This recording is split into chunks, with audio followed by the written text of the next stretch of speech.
যে যে যে কাজের জন্য ফিট নির্মোহভাবে তাকে আমরা সেই কাজটি দেব এবং এই কাজটি করার ক্ষেত্রে আমরা সততা, ন্যায়পরায়ণতা, স্বচ্ছতা, জবাবদিহিতা নীতিতে আমরা থাকবো।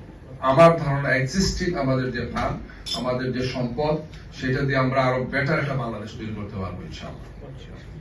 আমাদের এই দেশের সম্ভাবনা, অপার সম্ভাবনা, আলহামদুলিল্লাহ কয়েক হাজার আপনারা আছেন, আরবান পরিকল্পনাবিদ যারা আছেন, বাংলাদেশে তৈরি হয়েছে। বাংলাদেশের সেরা সেরা আপনারা দুনিয়ার বিভিন্ন জায়গাতে আছেন, আমরা তো নাম শুনি না, কিন্তু আমরা কিছু প্রোডাক্টিভ কিছু পাচ্ছি না এই কারণে যে দলান্তের কারণে।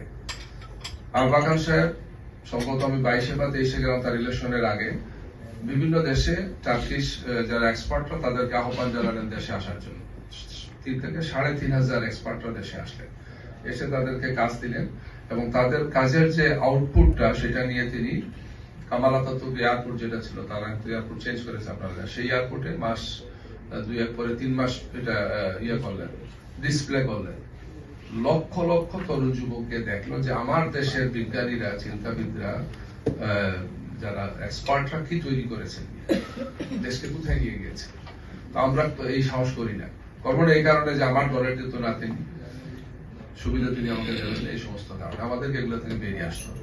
আমরা কমিটমেন্ট দিতে চাই আমার দলের পক্ষ থেকে, আমাদের দলের পক্ষ থেকে। আমরা গতকালকে আমাদের ম্যানিফেস্টোটা চূড়ান্ত করেছি, প্রায় 12 ঘন্টা আলোচনা করেছি, আমরা পলিসি পেপার তৈরি করেছি আমরা। এবং আমাদেরকে যখন প্রশ্ন করেন, আমি যেহেতু মিডিয়ার দায়িত্বে আছি জামাত ইসলামী, আমাকে জিজ্ঞেস করেন যে আপনাদের অমুক মন্ত্রী কে হবে, আমাদের এই ধরনের কেউ নেই। কিন্তু এই দেশে এই পরিমাণ ভালো লোক আছেন, সব দক্ষ লোক আছেন, আমরা মনে করি তার হাতে দিলে তিনি ভালো করবেন। সেটা আমি আপনার দলের সাংবাদিকদের প্রশ্নই হচ্ছে এটা যে আপনার পররাষ্ট্রমন্ত্রী, অর্থমন্ত্রী হবেন, আপনার অর্থমন্ত্রী না বলতে পারেন না, আপনার আবার কিসের ক্ষমতায় যাবেন। এই যে মানসিকতা, দলীয় মানসিকতা সর্বপর্যায়ে এসে গেছে। যে অমুক দল তো বলে তাদের আছে, ধাপে তারা তো একাধিকবার ক্ষমতায় ছিলেন। আমাদের ডক্টর মাহাদিরা ছিলেন, আরো আনসারুল বিএনপি ছিলেন, আওয়ামী লীগ জাতীয় পার্টি ছিলেন, আমরা তো ছিলাম না ক্ষমতায়।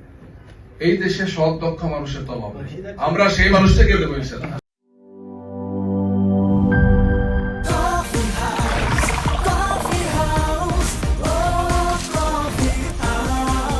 কফি হাউস, প্রতি চুমুকে আড্ডা জমে।